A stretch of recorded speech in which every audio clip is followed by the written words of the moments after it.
The cuffs and the sleeves were chewed so thin that he could poke his thumb through the fabric. Think May in Texas, the heat that makes the blacktop shimmer, and the teachers are just wilting. And there he is in the hallway, hood up, strings pulled tight, hands buried in that kangaroo pocket, walking around like he's headed into a blizzard. And then I remember another student that walked past my office window in January. Snow was in the forecast. The wind was cutting like a knife. And this kid was in basketball shorts and a t-shirt like it was a sunny day in the middle of June. And I opened the door and I was like, "Aren't you freezing?" And he's like, "No, I'm fine." Two different kids, two different seasons, but the same puzzle. Adults look at these situations and immediately go to, what are they thinking? Are they looking for attention? Is that just the weird kid? Or why won't their parents dress them? You know you've thought it. But here's the part that nobody tells us. These choices are almost never about fashion. They start with safety and control and how much of themselves they're willing to let the world see. And like everything else we've been talking about in this series, what they do might look strange to us, but it's almost never random. Hey, school counselor, welcome back.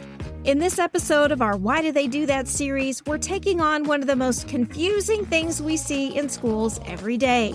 The hoodie kids, the shorts in a snowstorm kids, and all the I'm fine kids whose clothes don't match the weather, but absolutely match something going on inside.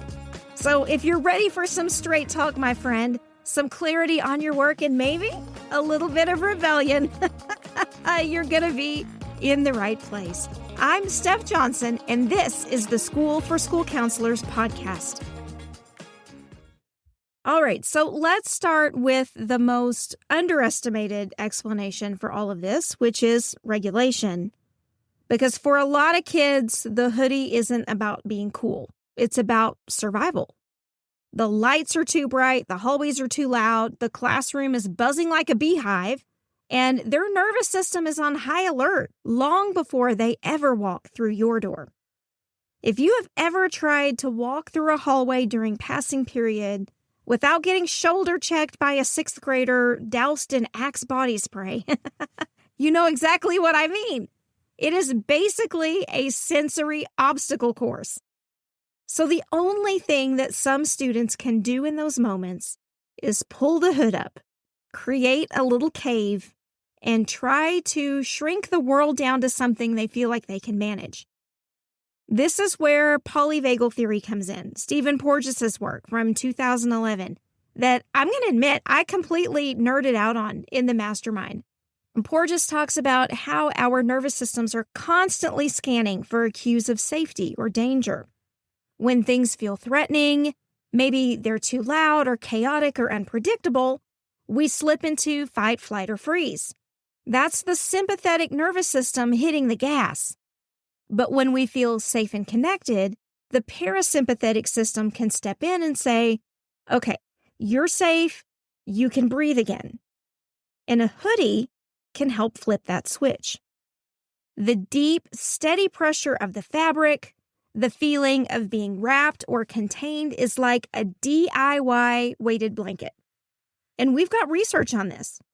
There's a 2015 study in the American Journal of Occupational Therapy by Reynolds and colleagues that found deep pressure stimulation like weighted blankets or snug clothing can significantly reduce autonomic arousal and increase feelings of calm. In other words, something as simple as being wrapped up tightly can tell the nervous system, you're safe. We're coming back to baseline.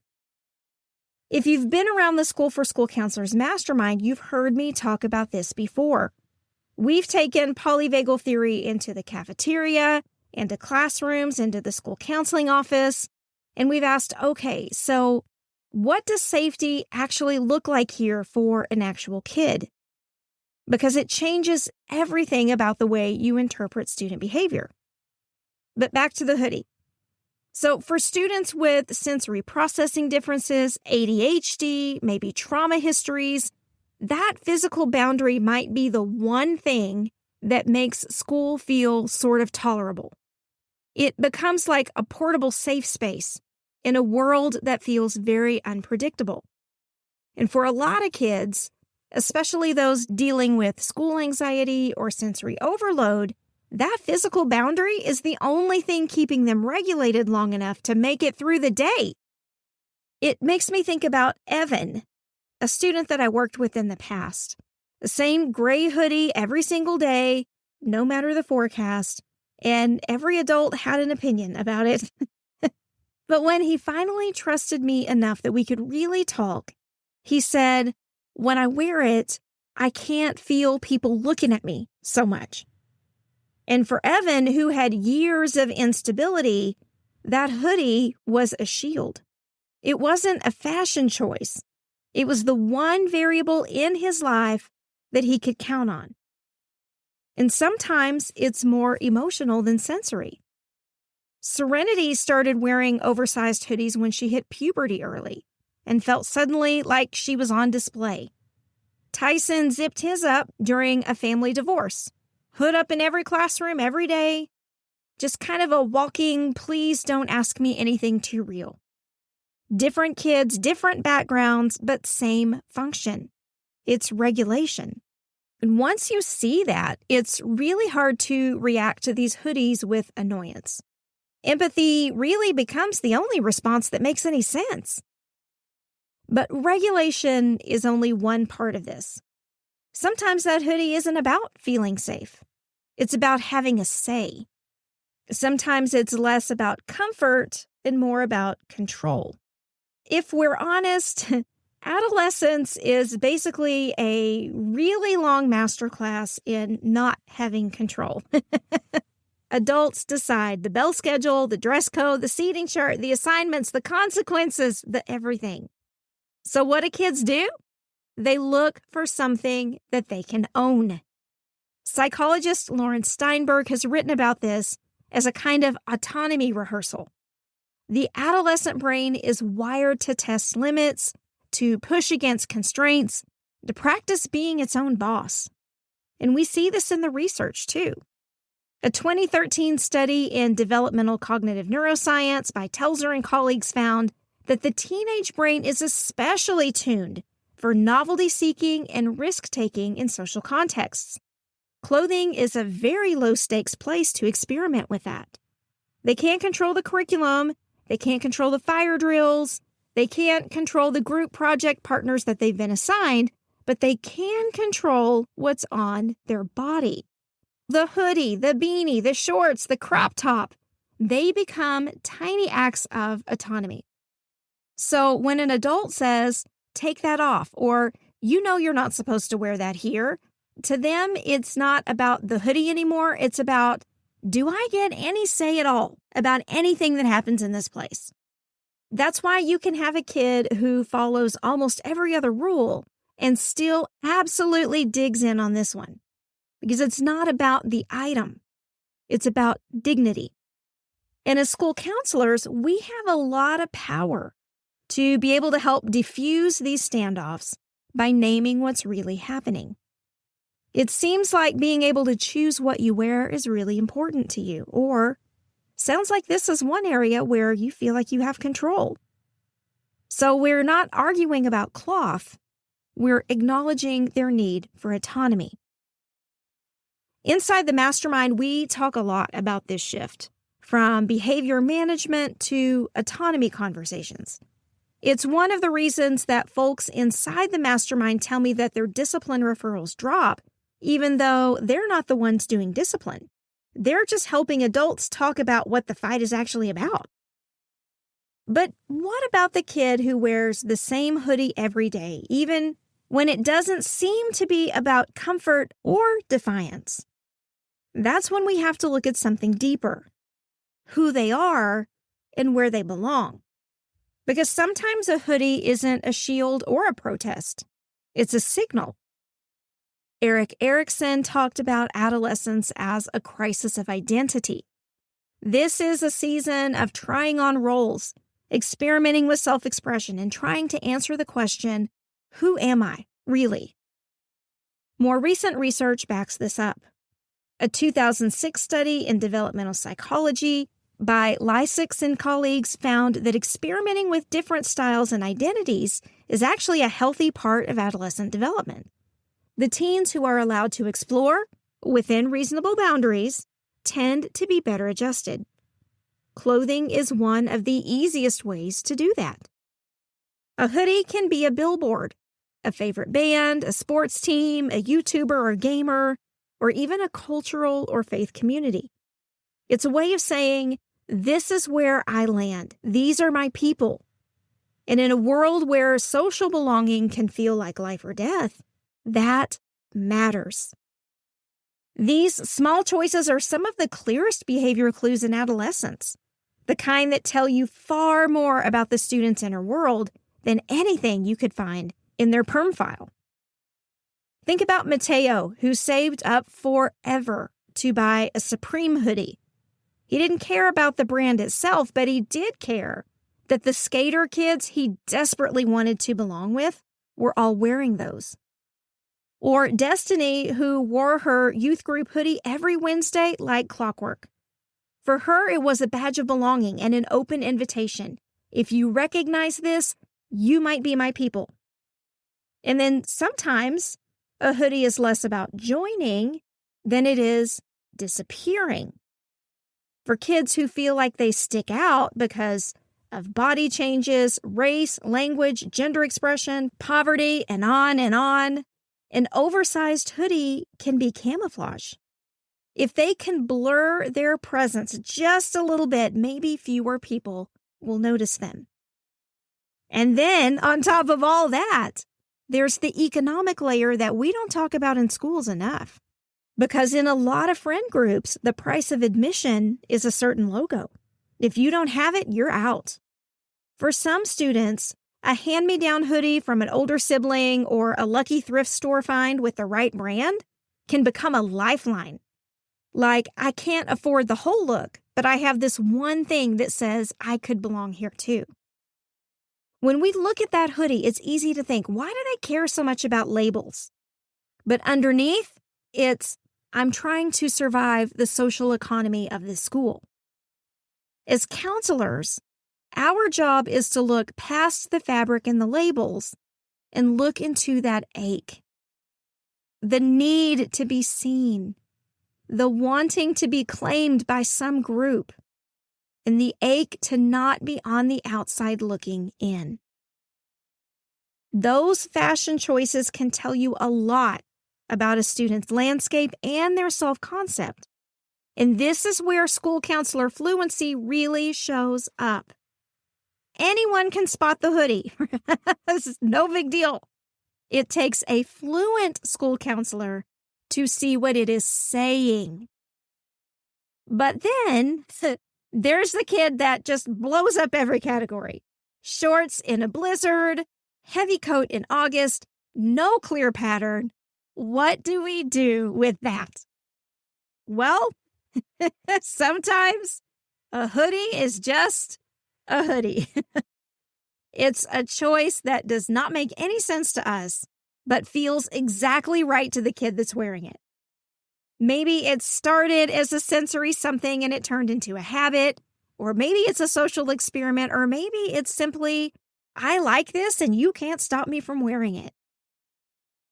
The thing is, our job is not to turn every little wardrobe quirk into a diagnosis, right?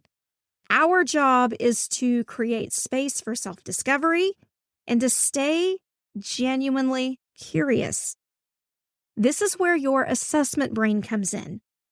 Some questions that I love: is this a pattern or a one-off?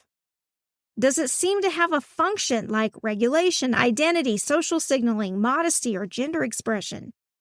How does the student respond when you ask about it in a non-threatening way? What other data points do you have? Absences, grades, friendships, discipline, family stress? When you start spotting these signs of student stress early, all the little tiny signals that most adults usually overlook, your whole approach to support changes. A solution-focused approach fits beautifully here. Instead of deciding what the hoodie means, we invite the student to tell us if they want to. A 2021 systematic review in the Journal of School Counseling, Schmidt and Schmidt, that looked at solution-focused approaches in school settings found that emphasizing strengths, resources, and student-generated insight leads to significantly better outcomes than traditional problem-focused work. So instead of, "Why are you always wearing that? What's going on?" we try, "I notice you've been wearing that hoodie a lot. Does it do something helpful for you at school?" Or, "On the days that you feel a little better, is there anything different about what you choose to wear?" It's subtle, right? But it changes the power dynamic immediately. And just to be clear, the 4 lenses we've talked about, regulation, autonomy, identity, belonging, those are not the only ones that matter. We also have to consider things like cultural and religious norms, gender identity and expression, family rules or expectations, trauma history, and sometimes just plain old personal preference.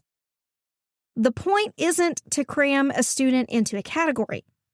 The point is to refuse to settle for the lazy explanation of they're just being difficult. Because sometimes kids are just being quirky and human. And then sometimes they are quietly waving a red flag. Curiosity is what helps us tell the difference. Inside the mastermind, that's exactly the kind of thing that we're pulling apart in consultation chats. Folks will say, "Okay, here's my hoodie kid. Here's the context. Here's the situation. Help me look at this more clearly." And by the time we're done, the conversation isn't about a hoodie anymore. It's about an intervention for that particular student in that particular situation that actually makes sense. So the question becomes, what do we do with all this? How do we turn hoodie psychology into real-world support without pathologizing kids or ignoring red flags? When you walk back into that hallway and see 10 hoodies before first period, think about the cloak method because, of course, I would name it cloak, right? Cloak. C is for curiosity over certainty. Lead with, "I wonder what this does for them," instead of, "Oh, I know what that means." Because the second that you decide you already know, you stop listening. L, look for patterns. One day of shorts in the snow is a funny story. 4 weeks in a row, plus slipping grades and withdrawing from friends, becomes a pattern. You're not a fashion police officer, but you are a data collector. So look for patterns. O, open the conversation. When it feels appropriate and you have some rapport, invite reflection with some very non-judgmental questions. How does that hoodie help you get through the day? Are there days that you feel like you don't need it as much? No interrogation, right? No agenda, just genuine curiosity.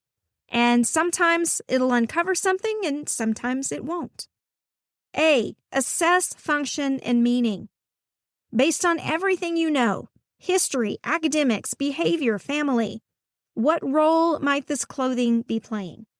Is it regulation, autonomy, identity or belonging, modesty, gender safety, or is it just self-expression because they like the color? Again, you won't always get an answer, but the act of wondering keeps you from jumping straight to they're being defiant. And then K, keep an eye out for red flags. You're watching for the shifts, the sudden change to all concealing clothing, new insistence on hiding the body, pairing these clothing changes with self-harm talk or body shame comments or withdrawing from others, or drastic style shifts after a known trauma or big family event. These are the don't ignore this moments. And above all, remember, especially when we're working with adolescents, weird is not the same as worrisome. Our goal is not to eliminate the hoodies. Our goal is to build a school culture where kids can show up as they are and where adults are fluent enough to notice when a clothing change is doing some heavier lifting. This is where your counselor fluency matters way more than any tool or any curriculum. There is not a single worksheet on the planet that can tell you what that hoodie means. No printable is going to be able to decode it for you. Fluency does that. Your clinical judgment does that. The way you think does that. And if you're listening and thinking, I want more of that, more fluency and less guessing, that's exactly what we build together inside the mastermind. We don't hand you a list of canned interventions. We help you become the counselor who can see this kind of nuance in real time. So picture this with me. Same hallway, same student in a hoodie, same puzzled teachers walking by. The scene hasn't changed, but you have. You see more now. You see how that hoodie might be a regulation tool to take away the sensory edges of a really harsh day. You see how it might be a little act of autonomy in a world where adults call most of the shots. You see how it might be a marker of identity or a badge of belonging, or a way to disappear just enough to feel safe. And most importantly, you see it as communication, not a problem to be handled. These seemingly irrational clothing choices that students make, they're hardly ever random. They've been carrying meaning this whole time. And now you have better tools to help decode it. You can be the adult who says, this looks different. I'm curious about what's happening, instead of, why are you doing this to make my job harder? You've heard that on campus, right? You can help create classrooms where a hoodie is met with empathy instead of instant suspicion.